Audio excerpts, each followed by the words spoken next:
Hey, a new film from the Coen brothers. Awesome. I love Miller's Crossing, Fargo, Raising Arizona, Brotherfoot.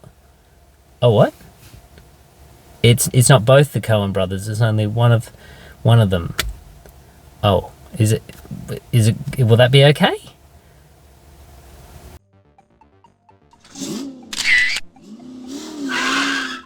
Good evening, it's Adam here again with another quick instant movie review for you. So tonight I caught the latest film from director Ethan Coen, yes, one part of the Coen brothers.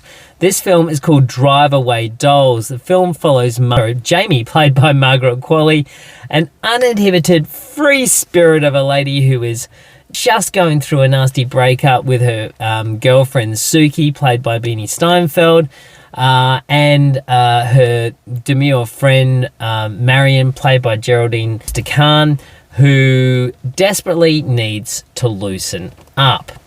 So, in search of a fresh start, the two embark on this impromptu road trip to Tallahassee in this drive-away car. Now, this is kind of like a car share, or you take this car from this point down to this point, and it will cost you next to nothing. Of course, the problem is that there is something in the back of this drive-away car that the ladies are taking to Tallahassee that was not made for them to be driving. The thing with this film is, Ethan Coen wrote this film with his partner, Tricia Cooke. Now, interesting fact, so this is the first film that Ethan Coen has done on his own, outside of doing a Jerry Lewis documentary. The last time the guys worked together was on the Ballad of Buster Scruggs. It was kind of a Netflixy type of thing. Tricia Cooke came out as a lesbian, even though the two are married and are co-parenting. So there's very much a focus on what it meant to be a lesbian during the year 1999. Now, I'm not sure why that year is so very specific and why we needed to pick up with it on the film, but I can only put it down to the fact that the guys don't have cell phones. Maybe that's the biggest reason why, but outside of that I can't really see any other reason, and there's no heart to it. I think the biggest thing that I love about the Coen brothers films, and Miller's Crossing is my 100% my favorite film of all time, is that there's no heart in this. There's no full gauge as to love, responsibility. There's friendship involved, sure, and I get that. Although I can't understand how the two would be friends from the get-go, because they just seem completely, non-compatible, and maybe that's part of the charm of this. Pedro Pascal at the very beginning does show flashes of quirky character, quirky moves, a quirky death, quite a graphic quirky death. So all those sort of things made sense and did feel like I was in a Coen brother movie. But the rest of it is just not very good, to be honest.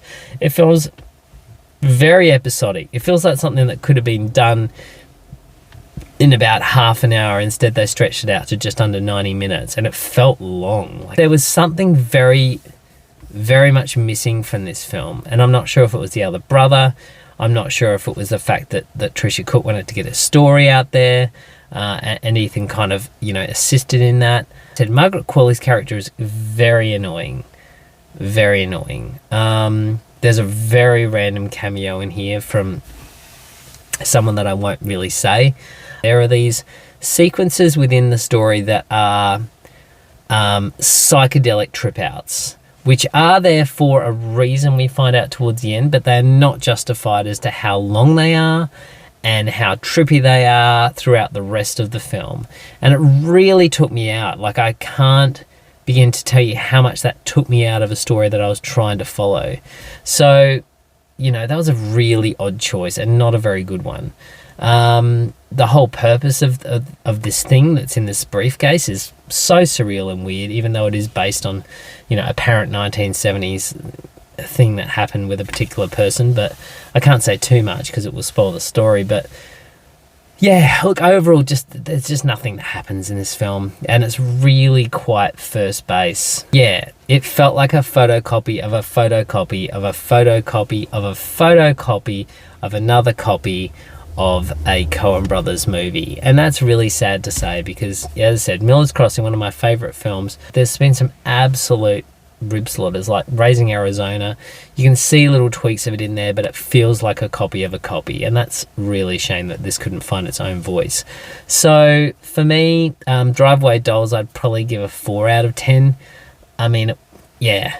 It's not the worst film I've seen this year, but it's definitely terrible. So not overly worth your time, I would say.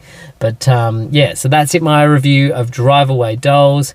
If you've seen it, please comment below. Give me your thoughts and feelings.